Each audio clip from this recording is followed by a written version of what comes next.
Discovery and assessment. The sleek silver craft glided silently through the inky blackness of space, its sensors probing the vast emptiness for signs of life. Aboard the vessel, Scout Commander Zixtal of the Galactic Exploration Fleet studied the holographic display with growing excitement. After centuries of searching, they had finally found what appeared to be a promising candidate for intelligent life. "Report," Zixtal commanded, their four eyes fixed on the slowly rotating blue-green orb before them. Science Officer Neralith's tentacles danced across the control panel as she compiled the data. Preliminary scans indicate a nitrogen-oxygen atmosphere, vast bodies of liquid water, and a wide variety of flora and fauna. But most intriguingly, Commander, we're detecting clear signs of artificial structures and electromagnetic emissions consistent with a civilization in its early stages of technological development. Zixtal's skin rippled with anticipation. "Excellent work, Neralith. Initiate standard first contact protocols. We'll begin with passive observation." As the alien vessel took up a concealed orbit behind the planet's moon, the crew watched in fascination as the story of humanity began to unfold before them. They observed sprawling cities teeming with life, vast networks of transportation and communication, and the first tentative steps into space exploration. But it wasn't long before Zixtal noticed something troubling. "Neralith, am I seeing this correctly? These beings seem to be in a constant state of conflict." The science officer nodded grimly. "You are correct, Commander. Our historical analysis indicates that these humans, as they call themselves, have engaged in near-constant warfare throughout their recorded history. Even now, with the capability to destroy their entire civilization, they continue to fight among themselves." Zixtal's frill darkened with concern. "And yet, they survive. They thrive even. How is this possible?" "That's what's truly remarkable, Commander," Neralith explained, pulling up a series of graphs and charts. "Despite their propensity for violence, or perhaps because of it, humans have developed an unparalleled ability to adapt and innovate. Their rate of technological progress is unlike anything we've ever seen." For weeks, the alien observers watched and analyzed. They saw humans overcome natural disasters with ingenuity and determination. They witnessed acts of incredible bravery and self-sacrifice alongside displays of cruelty and destruction. The contradictions were as fascinating as they were alarming. As the data poured in, Zixtal knew that this discovery was far too significant to handle alone. With a heavy heart, they composed a message to Galactic Central Command. "Have discovered pre-FTL species with unprecedented potential for both creation and destruction. Request immediate deployment of evaluation fleet for comprehensive assessment." The response was swift.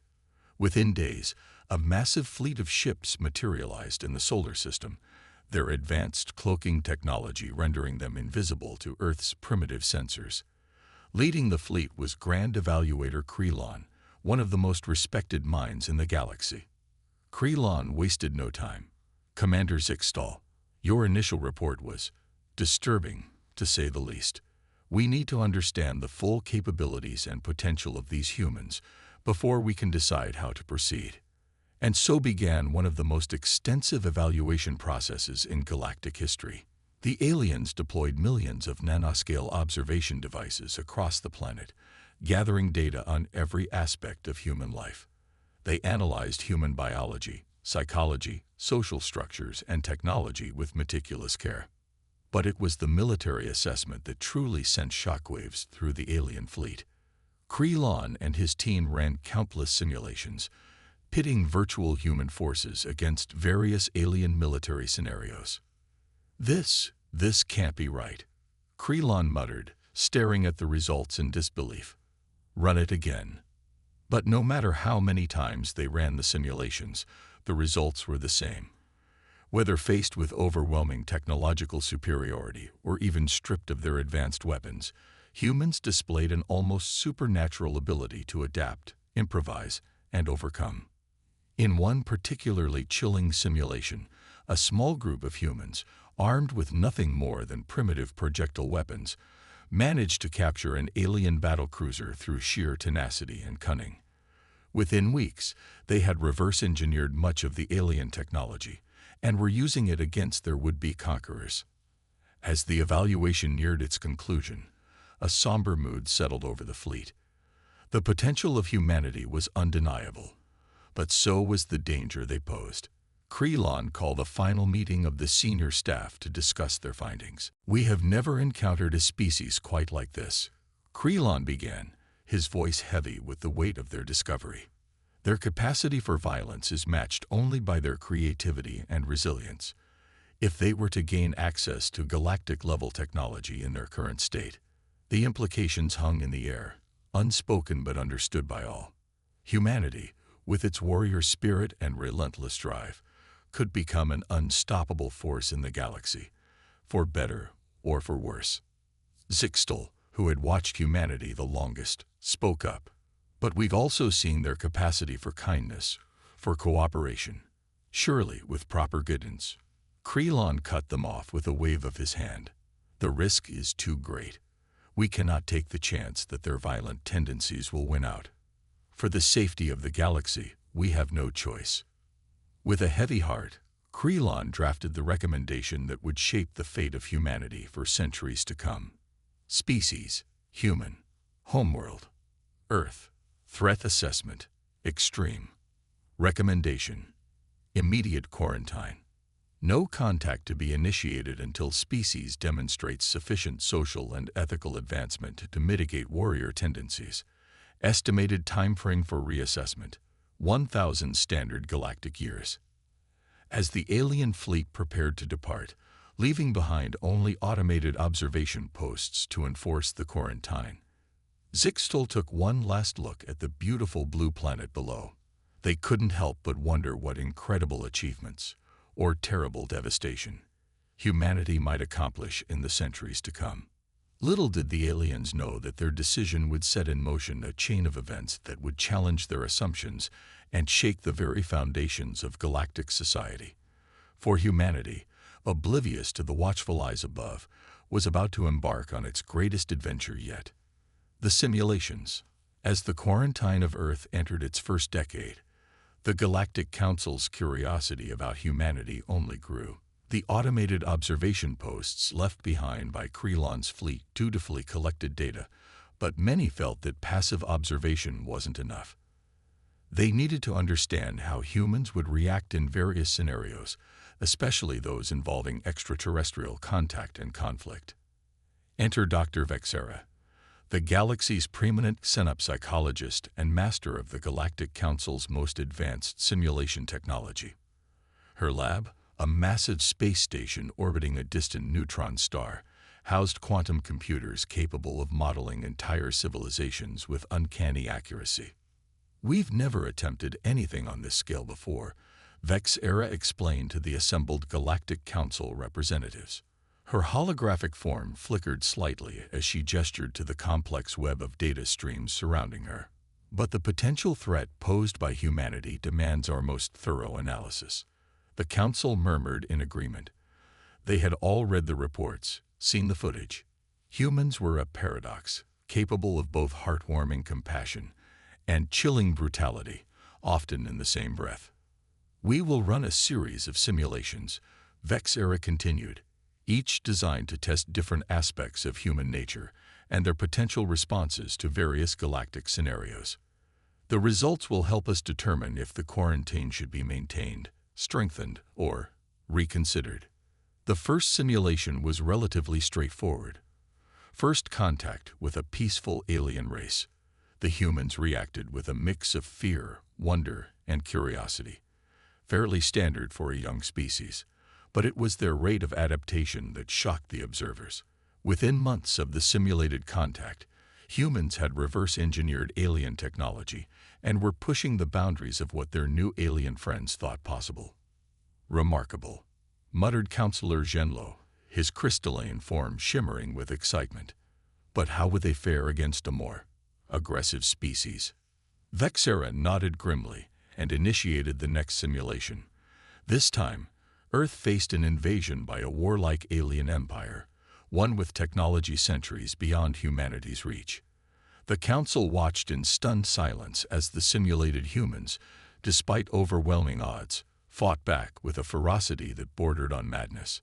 Cities were leveled, continents scorched, but the humans refused to yield. They formed a global alliance, pooling their resources and setting aside age-old rivalries. Their scientists worked tirelessly, adapting alien technology for their own use.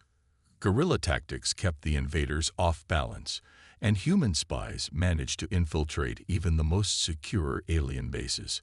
"By the cosmic core," whispered Counselor Iril, her tentacles writhing in distress. "They're winning." Indeed, after 5 years of brutal conflict, the simulated human forces had not only repelled the invasion, but had captured enough alien ships to mount a counteroffensive.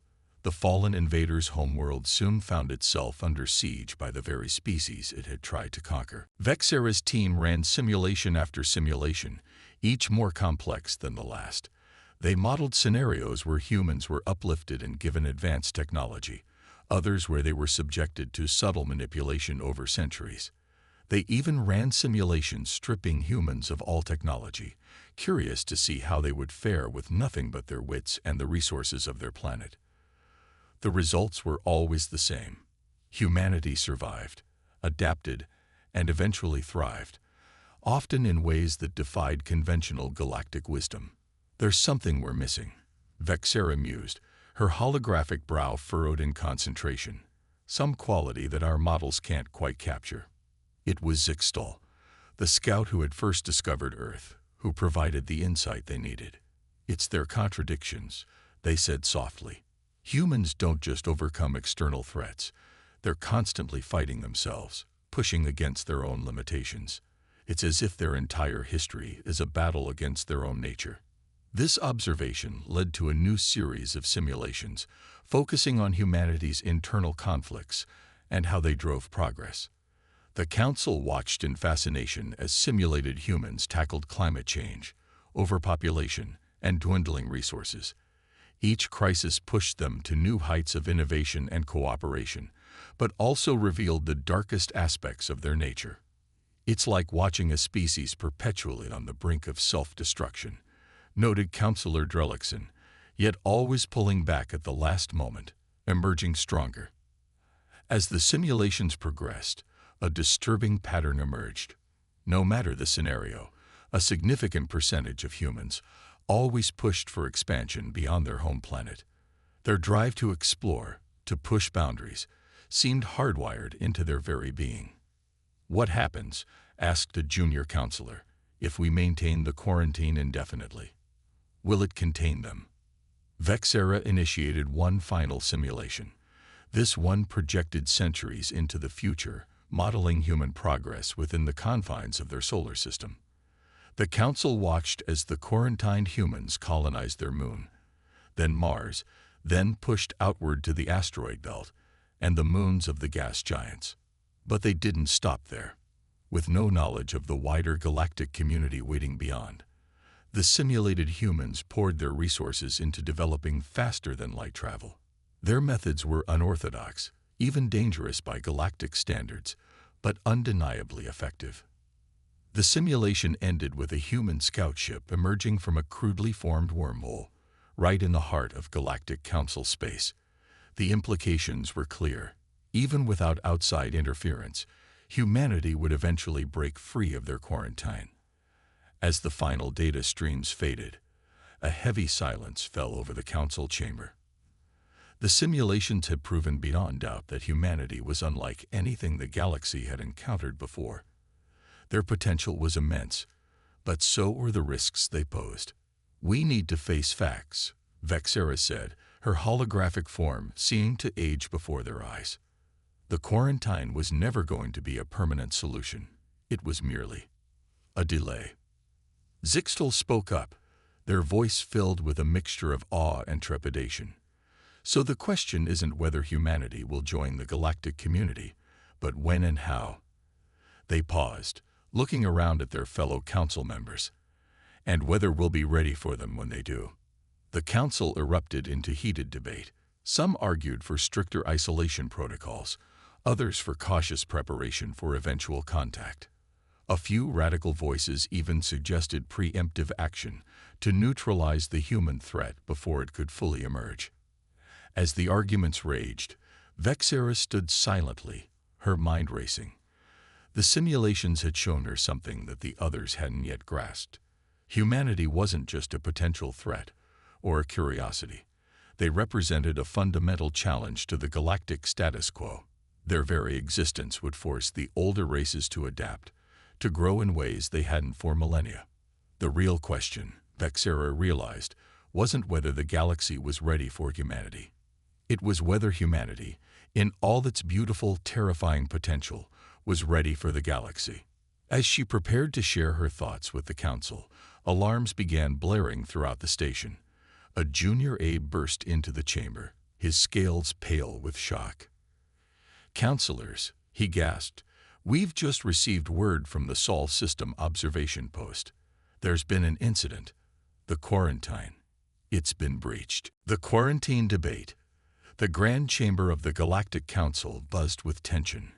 Representatives from 1,000 worlds filled the vast, amphitheater-like space, their varied forms a testament to the diversity of life in the cosmos. At the center, suspended in a shimmering energy field, was a holographic representation of Earth, slowly rotating as if to remind everyone of the gravity of the situation. High Counselor Zhenlo, his crystalline form glittering under the chamber's lights, called the emergency session to order. "Esteemed colleagues," he began, his voice resonating through the chamber, "we face a decision that may well shape the future of our galactic community. The quarantine of Earth has been breached." A wave of murmurs swept through the assembly. Zhenlo continued, "A human exploration vessel, using what appears to be a primitive form of warp drive, has penetrated the barrier we placed around their solar system. They are now in open space, unaware of the greater galactic community, and on a trajectory that will soon bring them into contact with the Proxima colony." The chamber erupted into chaos. Some representatives called for immediate action to capture the human ship and return it to Earth. Others argued for allowing events to unfold naturally. Still others demanded a complete reassessment of the quarantine policy. Counselor Ryrol, her tentacles writhing with agitation, rose to speak. "We cannot allow this reckless species to roam free in our galaxy. The simulations have shown their potential for violence, for conquest. We must act now to contain this threat." Her words were met with a mix of cheers and boos. The division in the council was clear. Next to speak was Dr. Vexera, the xenopsychologist who had overseen the human simulations. Her holographic form flickered as she addressed the assembly. "Colleagues, I urge caution. Yes, the simulations have shown humanity's capacity for violence, but they've also revealed their incredible potential for growth, adaptation, and cooperation. We must not judge them solely on their past or our fears." The debate raged for hours. Representatives presented arguments based on legal precedents, ethical considerations, and strategic implications. The fate of humanity hung in the balance, debated by beings they didn't even know existed. As the arguments circled back on themselves, a new voice cut through the clamor. It was Zixtal, the scout who had first discovered Earth. "Esteemed counselors," they began, their voice soft but carrying a weight that silenced the chamber, "I have spent more time observing humans than anyone in this room. I've seen their cruelty, yes, but I've also witnessed their kindness, their creativity, their relentless drive to improve themselves and their world." Zixtal paused, letting their words sink in. "We call ourselves an advanced civilization, yet we cower in fear of a young species taking its first steps into the cosmos. Are we so insecure in our own strength, our own values, that we would condemn an entire race to isolation based on our projections and fears?" The chamber was silent now, all eyes on Zixtal. "I propose a middle path," they continued. "Instead of strengthening the quarantine or abandoning it entirely, let us prepare for controlled contact. We can guide humanity, help them channel their energies toward peaceful cooperation, rather than conflict. High Counselor Genlo's crystalline form shimmered as he considered Zixtal's words. An intriguing proposal, he mused. But how do you suggest we implement such a plan? Before Zixtal could respond, the chamber's main display lit up with an urgent message. The human ship had changed course, accelerating toward the Proxima colony at an unprecedented speed for their level of technology. It seems, Genlo said gravely, that events are forcing our hand. We must make a decision now. The council voted, their choices registered in flashes of light across the chamber. The result was close, but clear. The quarantine would be cautiously lifted, and a diplomatic mission would be sent to intercept the human ship before it reached Proxima colony. As the council adjourned, Dr. Vexera approached Zixtal. That was a risky move, she said, her holographic form flickering with what might have been admiration. You've tied your fate to that of the humans now. Zixtal nodded solemnly. Perhaps, but I believe it was the right thing to do. These humans, they're not just another species to be studied or contained. They could be the catalyst our galaxy needs. Meanwhile, aboard the Earth ship Horizon, Captain Elena Rodriguez stood on the bridge, her eyes wide with wonder as she stared at the viewscreen. The stars streaked by in a dazzling display of light, a sight no human had ever witnessed before. Status report, she called out, her voice steady despite the excitement coursing through her. Her first officer, Commander Akira Tanaka, responded promptly. All systems nominal, Captain. Our experimental warp drive is performing beyond expectations. At our current velocity, we'll reach the Proxima Centauri system in less than a week. Elena nodded, a smile playing at the corners of her mouth. This mission was the culmination of decades of work, a joint effort by Earth's nations to reach beyond their solar system. They had no idea that they were about to make history in ways they couldn't possibly imagine. As the Horizon continued its journey, blissfully unaware of the galactic debate it had sparked, the Galactic Council's diplomatic mission raced to intercept them. Led by Ambassador Lyerthal, a veteran diplomat known for her skill in handling first-contact situations, the mission carried the hopes and fears of 1,000 worlds. Aboard the diplomatic vessel, named Stellar Envoy, Ambassador Lyerthal briefed her team. Remember, she said, her bioluminescent skin pulsing with each word, these humans have no knowledge of galactic society. They believe themselves to be alone in the universe. Our approach must be careful, measured, and above all, peaceful. Her second-in-command, a towering insectoid named Clix, clicked his mandibles in agreement. But what if they react with hostility? The simulations suggest a high probability of an aggressive response to unexpected contact. Lyerthal's skin dimmed slightly, a sign of her serious consideration. We must be prepared for any eventuality, but I believe in giving them a chance. We are not here to confirm our worst fears, but to open a dialogue. As both ships hurtled through space on a collision course with destiny, back on Earth, things were far from quiet. In the headquarters of the United Earth Space Agency, alarms blared as technicians scrambled to make sense of the data streaming in from their long-range sensors. Director John Way stared at the main screen, his face a mask of disbelief. "Confirm that reading," he ordered, his voice tight with tension. A young technician, her hands shaking slightly, responded, "Confirmed, sir. We're detecting an unknown object on an intercept course with the Horizon. It's moving at speeds we thought impossible." John Way closed his eyes for a moment, taking a deep breath. When he opened them, they were filled with a mixture of fear and determination. "Contact the Security Council immediately. It seems we're not as alone out here as we thought." As news of the approaching object spread through the highest levels of Earth's governments, reactions varied wildly.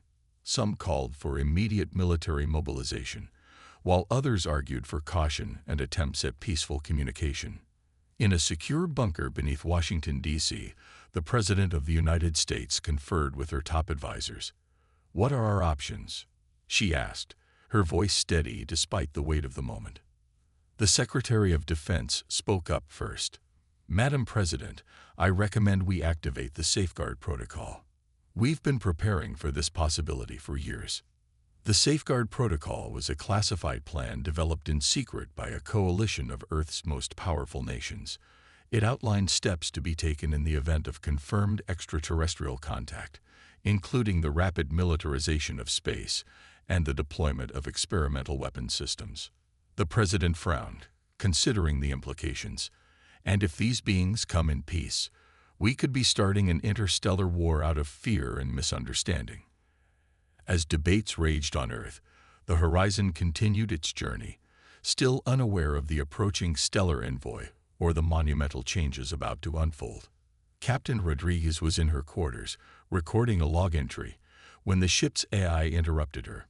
"Captain, we're detecting an anomaly ahead. It appears to be a ship, but it's unlike anything in our database." Alina's heart raced as she rushed to the bridge. The view screen showed a sleek, otherworldly vessel that seemed to shimmer and shift as if it wasn't entirely in phase with normal space. "Open a channel," Alina ordered, her voice surprisingly calm given the circumstances. "To the unknown vessel, this is Captain Alina Rodriguez of the Earth ship Horizon. We come in peace and seek peaceful contact." Aboard the stellar envoy, Ambassador Lyerthal felt a surge of hope as the human transmission came through. "They're reaching out peacefully," she said to her team. "This is a good sign. Prepare for visual contact." As the two ships drew closer, tensions ran high on both sides. The fate of humanity and the future of galactic relations hung in the balance. Would this encounter lead to a new era of cooperation and shared discovery, or would ancient fears and misunderstandings plunge the galaxy into conflict? On the Horizon's bridge, the view screen flickered to life, revealing Ambassador Lyerthal's alien visage to human eyes for the first time. There was a collective gasp from the crew, a mixture of awe, fear, and wonder. Lyerthal spoke, her words translated in real time by the advanced systems of the stellar envoy. "Greetings, people of Earth. We come in peace and with an open hand of friendship. Welcome to the galactic community." Captain Rodriguez, her voice slightly shaky but filled with determination, responded. "On behalf of humanity, we return your greeting of peace. We have so many questions." As this historic conversation unfolded, watched breathlessly by the crews of both ships, the news was spreading across Earth like wildfire. Governments scrambled to respond. Religious leaders sought meaning in ancient texts, and ordinary citizens looked to the stars with new eyes, wondering what this new chapter in human history would bring. In the Galactic Council chamber, High Counselor Zhenlo watched the first contact unfold via a secure feed. "And so it begins," he murmured, his crystalline form shimmering with a mix of hope and trepidation. "May the cosmos grant us wisdom in the days to come." The quarantine was over. Humanity had taken its first, stumbling steps onto the galactic stage. What followed would reshape the destiny of not just Earth, but the entire galaxy. The age of isolation was ending. The age of discovery, challenge, and unprecedented opportunity was just beginning. As Captain Rodriguez and Ambassador Lyerthal continued their historic dialogue, neither fully grasped the magnitude of this moment. Two civilizations, two ways of seeing the universe, were about to collide in a meeting that would echo through the cosmos for millennia to come. The story of humanity's journey among the stars was only just beginning, and the galaxy would never be the same. Humanity's oblivious progress. As the galactic debate raged on and preparations for first contact were underway, life on Earth continued, blissfully unaware of the cosmic drama unfolding just beyond their solar system. The quarantine, while isolating humanity from the wider galactic community, had inadvertently created a unique petri dish of innovation and progress. In the decades following the Council's decision, humanity experienced a renaissance of scientific and cultural advancement. The initial disappointment of being confined to their solar system had given way to a renewed focus on solving Earth's problems and pushing the boundaries of their limited cosmic neighborhood. Dr. Aisha Patel stood before a holographic display of the solar system in the United Earth Space Agency's headquarters. Her dark eyes sparkled with excitement as she addressed the assembled team of scientists and engineers. "Ladies and gentlemen," she began, her voice carrying a hint of her Mumbai origins, "I'm pleased to announce that Project Helios has exceeded all expectations. Our Dyson swarm around Mercury is now operating at 78% efficiency, providing clean, virtually limitless energy to Earth and our off-world colonies." A round of applause filled the room. The Helios project had been a monumental undertaking, requiring unprecedented levels of international cooperation. It had not only solved Earth's energy crisis, but had also provided the power needed to accelerate space exploration and colonization efforts. Meanwhile, on Mars, the first generation of true Martians was coming of age. In the sprawling underground city of Eris Prime, Zhou Chen, a 20-year-old student of exobiology, peered through a high-powered microscope at a sample of Martian soil. "Professor Hammond," she called out, barely containing her excitement, "I think I've found something." Professor Jack Hammond, a grizzled veteran of the first Mars missions, hurried over. His eyes widened as he looked at Zhou's discovery. "My God," he whispered, "is that cellular structure?" Zhou nodded vigorously. "It's primitive, but it's definitely organic. We've just discovered the first concrete evidence of life on Mars." As news of the discovery spread, it reignited humanity's passion for space exploration. If simple life could exist on Mars, what other wonders might be waiting in the further reaches of the solar system? Back on Earth, in the gleaming towers of New Shanghai, Li Wei, CEO of Quantum Horizons, was about to make an announcement that would change the course of human history. For years, Li began, addressing a global audience via holostream. "We've been pushing the boundaries of quantum computing. Today, I'm thrilled to announce that we've achieved quantum supremacy on a scale previously thought impossible." He paused, letting the magnitude of his words sink in. "With this breakthrough, we're not just talking about faster internet or more efficient financial models. We're talking about unlocking the secrets of protein folding, revolutionizing materials science, and yes, potentially cracking the code of faster-than-light travel." Unbeknownst to Li and his team, their quantum breakthrough had not gone unnoticed. On the edge of the solar system, hidden behind the dwarf planet Eris, an alien observation post registered a massive spike in computational power emanating from Earth. Exorlac, the Xylorian scientist in charge of the post, felt his dorsal spines quiver with excitement. "By the cosmic core," he muttered, "these humans are progressing faster than anyone anticipated. We need to alert the Council immediately." As Torlak composed his urgent message to the Galactic Council, humanity continued its relentless march of progress, unaware of the alien eyes watching their every move. In the asteroid belt, the mining colony of Cirrus Base had become a hotbed of innovation in materials science. Dr. Elena Volkov, lead researcher at the Zero-G Materials Lab, was putting the finishing touches on a presentation that would showcase their latest breakthrough. "Graphene was just the beginning," she explained to her team. "This new carbon lattice structure we've developed in microgravity conditions is 200 times stronger than steel, completely transparent, and can conduct electricity more efficiently than any known material. The applications are endless, from space elevator cables to advanced computing substrates."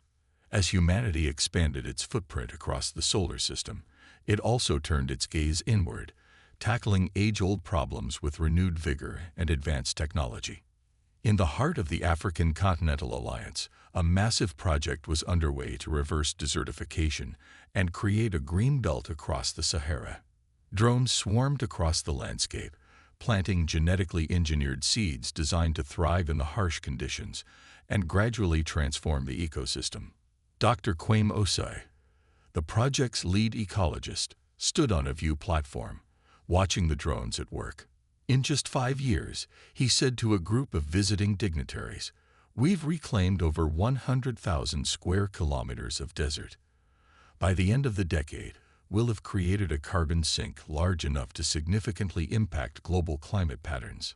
The project was just one example of humanity's newfound commitment to environmental stewardship. Similar initiatives were underway in the Amazon, the Arctic, and the world's oceans, all aimed at healing the damage done by centuries of exploitation. As Earth healed and thrived, the off-world colonies grew in size and complexity. The lunar city of Armstrong now boasted a population of over 1 million, its transparent domes gleaming under the stark light of the sun. It had become a hub of scientific research and zero-gravity manufacturing, as well as the primary launch point for deep space missions. Jupiter's moon Europa had proven to be a particularly fertile ground for human expansion. Beneath its icy surface, a vast ocean teemed with alien life, providing xenobiologists with an endless supply of fascinating specimens to study. Dr. Hiroshi Tanaka, lead scientist at the Europa Underwater Research Station, was in the middle of a dive when his team made a startling discovery. As he maneuvered his submersible through the alien seascape, his lights fell upon a structure that was undeniably artificial. "Mission Control, are you seeing this?" he asked, his voice filled with awe. "This can't be natural formation. These are ruins. Someone or something built this." The discovery sent shockwaves through the scientific community. It was the first concrete evidence that humanity was not alone in the universe. What they didn't realize was that this ancient European civilization had been extinct for millions of years, long before the quarantine was put in place. As news of the European ruins spread, it catalyzed a new wave of technological development, aimed at deep space exploration. Humanity, it seemed, was determined to unlock the secrets of the cosmos, quarantine or no quarantine. In a secret facility beneath the Atacama Desert, a team of the world's brightest physicists was on the verge of a breakthrough that would shatter the boundaries of what was thought possible. Dr. Samantha Carter, her hair prematurely gray from years of stress and relentless work, stood before a piece of equipment that looked like a cross between a particle accelerator and a Tesla coil. "Ladies and gentlemen," she addressed her team, "after 15 years of work, countless setbacks, and more cups of coffee than I care to remember, we're ready for our first full-scale test of the Carter-Vishniac drive." The tension in the room was palpable as the machine powered up, its hum building to a crescendo. Suddenly, a sphere of shimmering energy appeared in the center of the device, growing until it was the size of a beach ball. "My God," whispered Dr. Carter's assistant, "is that?" "A stable wormhole," Carter finished, her voice barely above a whisper. "We've done it. We've found a way to bend space-time itself." Little did they know, but the activation of the Carter-Vishniac drive sent ripples through the fabric of space-time that were immediately detected by the quarantine enforcement ships stationed at the edge of the solar system.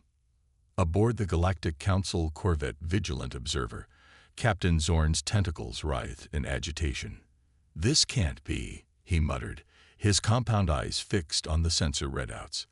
"They couldn't possibly have developed this technology so quickly. We need to alert the Council immediately." As the Vigilant Observer prepared its urgent communique, humanity stood on the brink of a new era.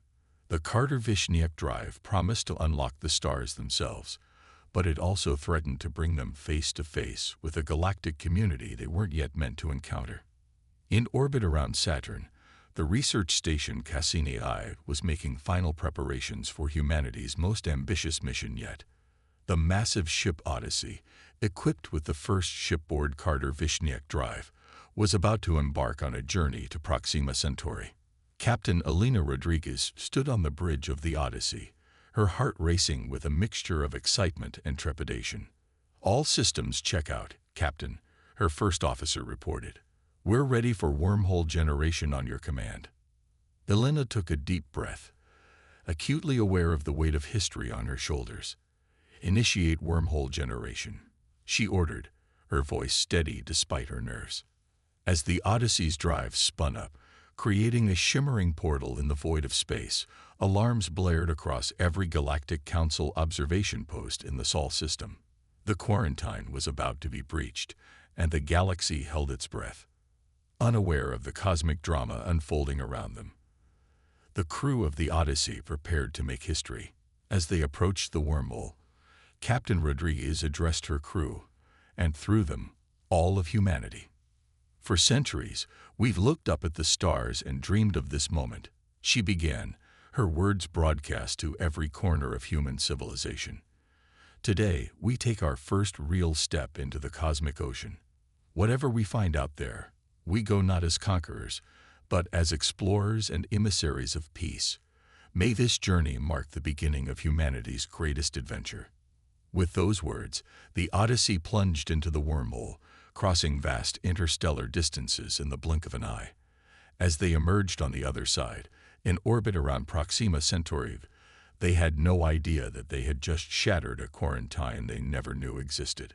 Aboard the Galactic Council flagship Eternal Vigilance, High Admiral Xora received the urgent messages from a dozen observation posts simultaneously. Her bioluminescent skin pulsed with a mix of fear and excitement as she realized the magnitude of what had just occurred. So, she mused, the humans have done it. They'd broken free of their cosmic cradle. She turned to her communications officer. Send word to the Council. The quarantine has been breached. Humanity is loose in the galaxy. As the Odyssey's crew marveled at the alien sun before them, blissfully unaware of the galactic upheaval they had just caused, the stage was set for a confrontation that would determine the fate of humanity and potentially reshape the entire galactic order. The age of isolation was over. Whether humanity was ready or not, they were about to take their place on the galactic stage. The question now was, how would the rest of the galaxy react to these upstart newcomers who had defied all expectations and broken free of their cosmic cage?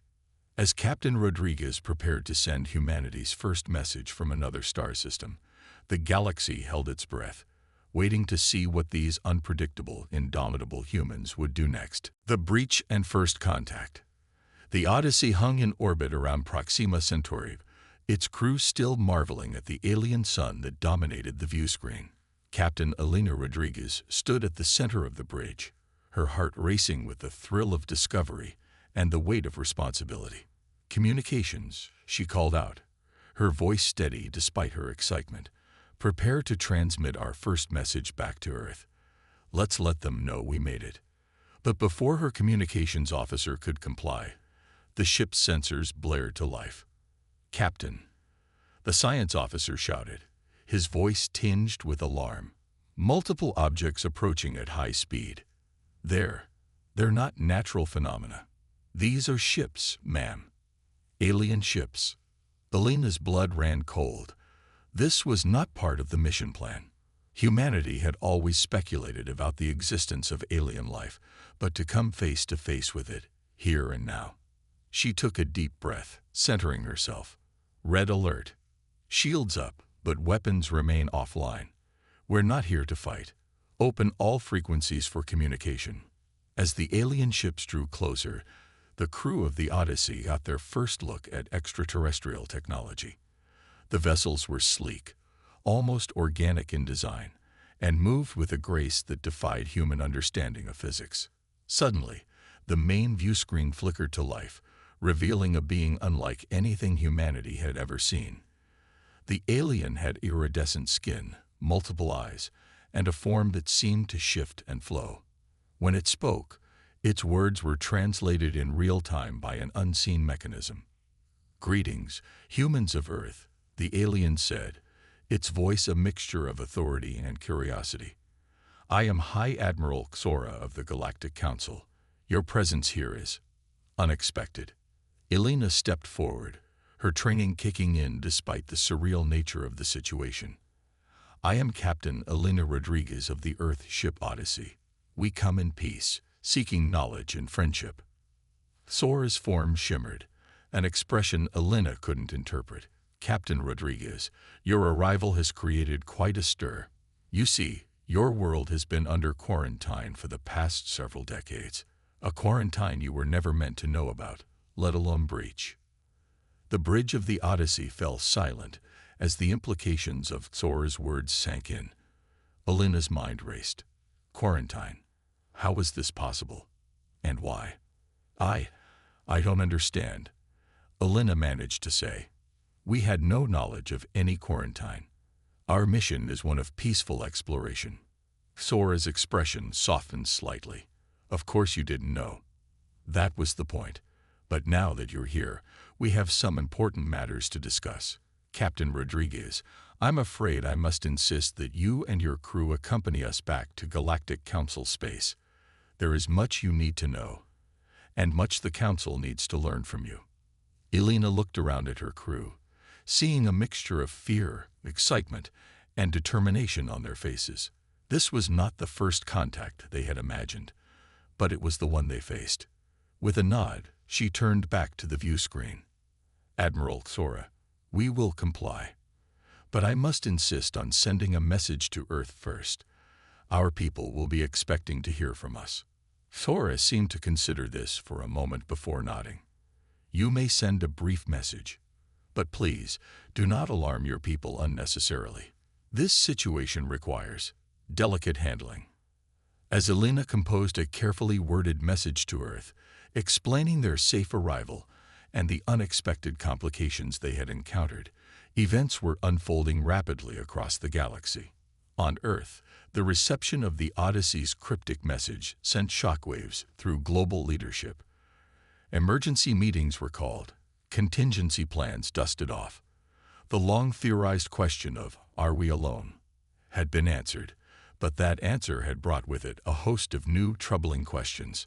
In the halls of the Galactic Council, news of humanity's breach spread like wildfire. Some members called for immediate action to contain the potential threat, while others saw this as an opportunity for new perspectives and growth. Zixtal, the scout who had first discovered Earth and had long advocated for a more open approach to humanity, found themselves suddenly in high demand. Their insights into human nature and potential were now crucial to shaping the Council's response. As the Odyssey was escorted deeper into Galactic Council space, its crew underwent a crash course in cosmic politics and history.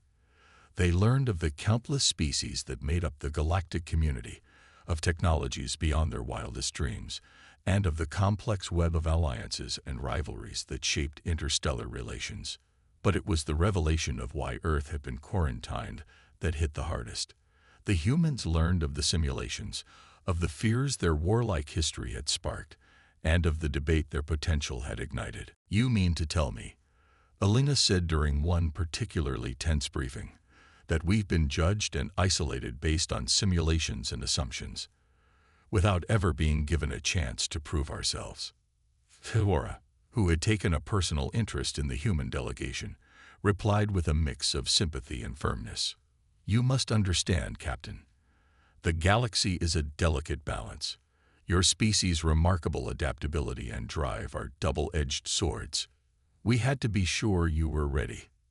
As days turned to weeks, the crew of the Odyssey found themselves becoming impromptu ambassadors for all of humanity. They shared their history, their hopes, their art and music. They demonstrated human ingenuity by helping to solve engineering problems on the Galactic Council station. They showed human compassion by offering medical insights that saved lives during an unexpected outbreak on one of the alien worlds. Slowly but surely, perceptions began to shift. The humans were still seen as potentially dangerous, but also as a source of fresh ideas and boundless enthusiasm. Many council members began to argue that humanity's premature emergence might be exactly what the galaxy needed to shake it out of complacency. Back on Earth, governments grappled with the monumental task of preparing humanity for its sudden entrance onto the galactic stage. The quarantine had been breached, and there was no going back. Earth would need to unite as never before to face the challenges and opportunities that lay ahead. As the Galactic Council debated humanity's fate, Alina and her crew worked tirelessly to prove that their species was worthy of trust and partnership. They knew that their actions would shape the future not just of Earth, but potentially of the entire galaxy. The quarantine was over, but the true test was just beginning. Humanity had taken its first, stumbling steps into a larger universe. Now, they would have to prove that they could walk among the stars not as conquerors or subjects, but as equals and friends. As Elena stood before the Galactic Council, preparing to make humanity's case for acceptance into the galactic community, she felt the weight of her entire species' hopes and dreams on her shoulders. Whatever the outcome, one thing was certain: the universe would never be the same again.